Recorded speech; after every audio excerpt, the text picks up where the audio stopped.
สบายดีเนาะสบายดีวันนี้ก็ไปยามตุ้งอีกก่อนเนาะยามตุ้ง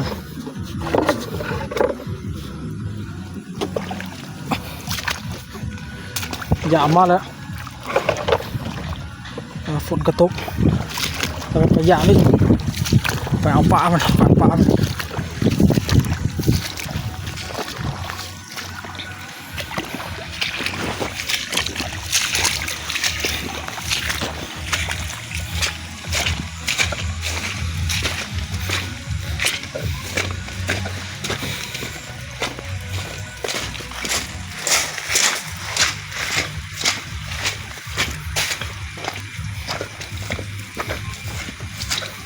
ยามตุ้งยามมันยังก่อน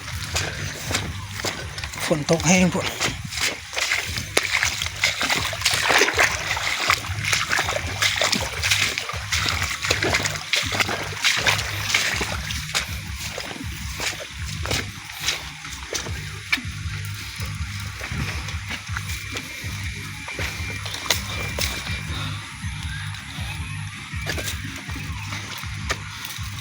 เอา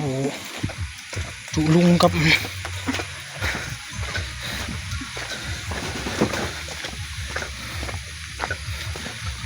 ันพวกน่ะเคยกำลังทาอยู่นั่นเนาะอยู่นั่นบนยามตุ้งนะชีวิตสาวไห่สาวนา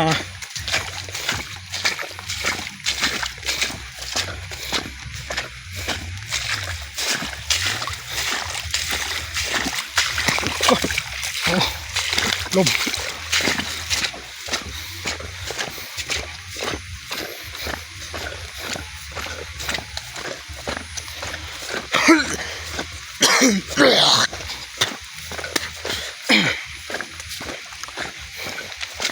นี่ก็สวนยางของอานี่ก็จูอาเขาเฮ็ดสวนยางกันเลี้ยงงัวไส้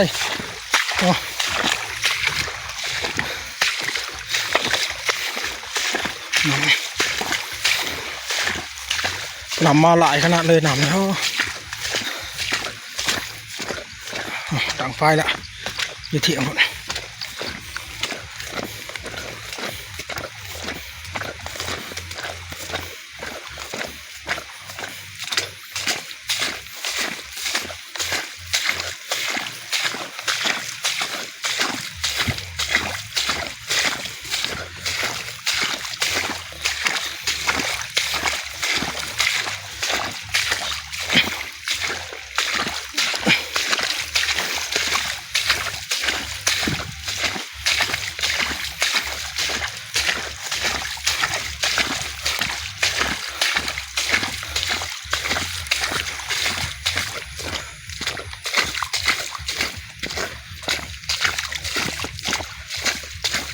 เขาจูลุงนาจะลงไปยามแล้ว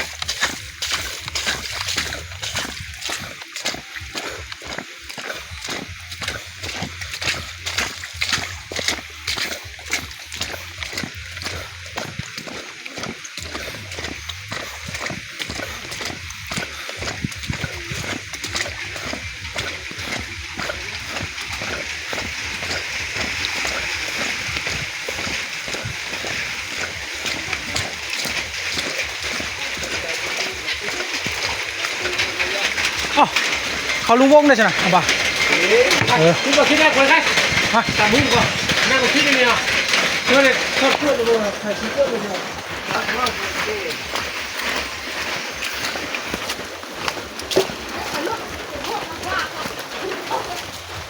เก็บหมกเพชรว่ะตับหมกหุ้ง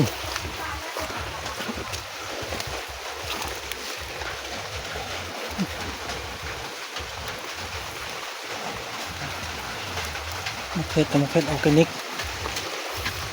เก็บเป็นสวนเลย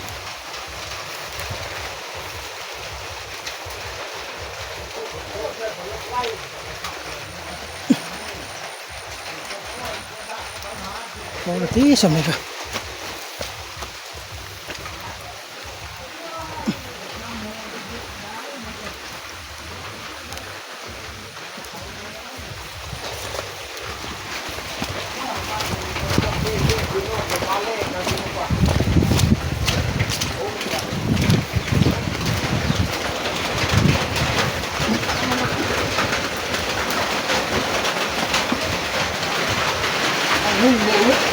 ยตับโอ้เก็บที่ฮักทั้งมืออยู่ไม่เก็บพกทั้งเป้กันหัวมากเลยครับลูกมาเลือดจางโอ้จับเบอร์ได้ท้ายเป็นโก้งเลยบ่ไปแล้วกันยาไปเลยฟ้าฝนบ่ได้ตกเด้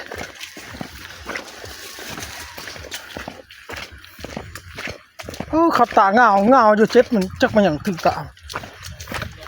เนี่ยซ้ำกันกับมันฮะวงเดี๋ยวซ้ำกันพอแล้วว่ะปักได้ละหนึ่งนำป้าตะสุนอย่างคือไม่น่าแล้วลงกว่าจักจ้านอยู่นำจนฮอดพี่จนขึ้นฮอดพี่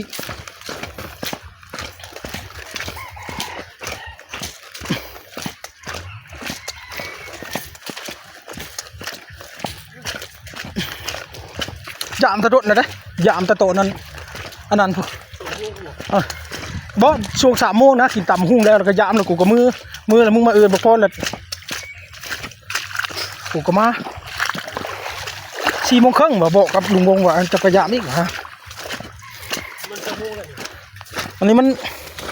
เท่าไหร่โอ้5 โมงแล้วที่นี่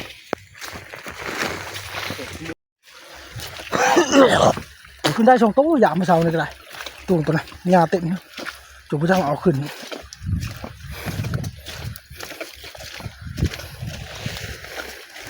มีตะปากระดอกมาแล้ว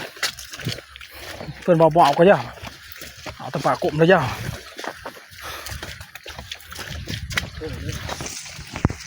ปากกระดอกเพื่อนบอกแล้ว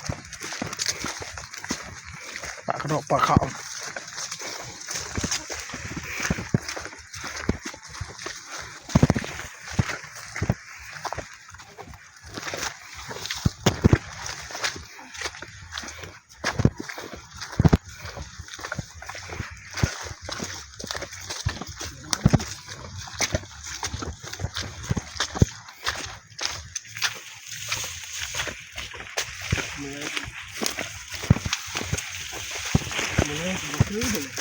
ฮะมาแรงเลยลิผมก็ยังมาอยู่บางทื่อมาแล้วนั่งนี่ดูนี่ละ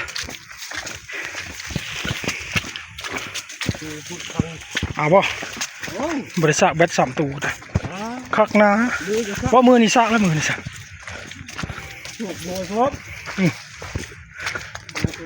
ฮะ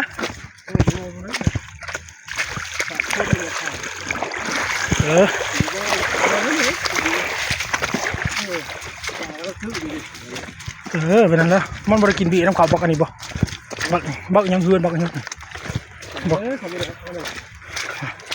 เดี๋ยวหมู่กันซะ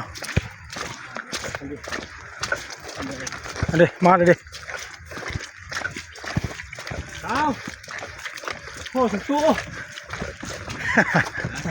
ปลาข้อ2 ตู้พอล็อกตู้บ่ได้แล้วป่าชิเมนแมลงพุ่นแมลงนี่ลงมาเบิ่งให้ได้ป่าสิยามโดนเติบได้จะไปยามมันบ่มี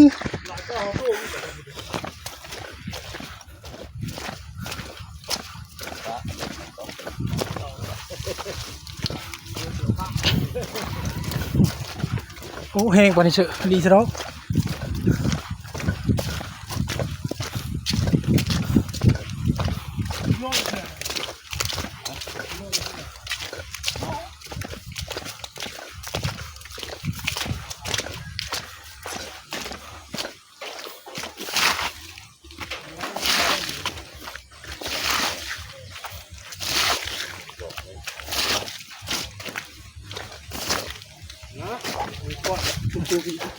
โต๊ะเฉยๆนี่โคกปะ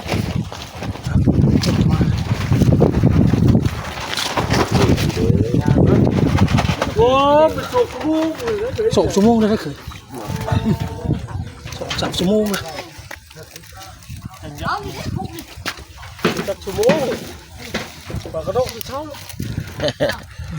ตัวกะยังไม่ได้ละใช่ไหมถ้าเบิ่งแมลงพุ่นละแมลงจักว่าสิถึกบ่จัง บอกต้มมา 12 โมงไปป่าคนละ10 ตัว สิเพิ่นเฝ้าเนาะ ป่าดุหน่อยป่านั่น กระซามปากกระโดดจังได๋สิไปเอา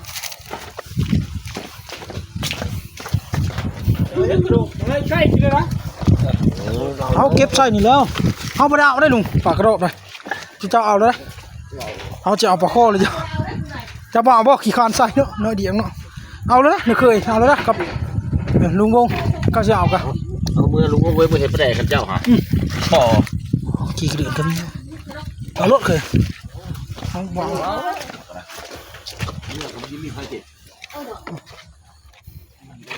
จังแล้ว เจ้าขี้เหนือน มือกันไทยเลย ขี้เกลือนอันนั้นได้โปโลเข้ามานี่นะเฮ็ดได้ไปได้มือเฮ็ดไปได้เลย ใจ ได้ปรากฏนะคือหน่อยก็เนาะ มีลุงรอ จังเง่งหน่อยอยู่ตกคุกเลย บ่เอาเลยพอมันหน่อยคน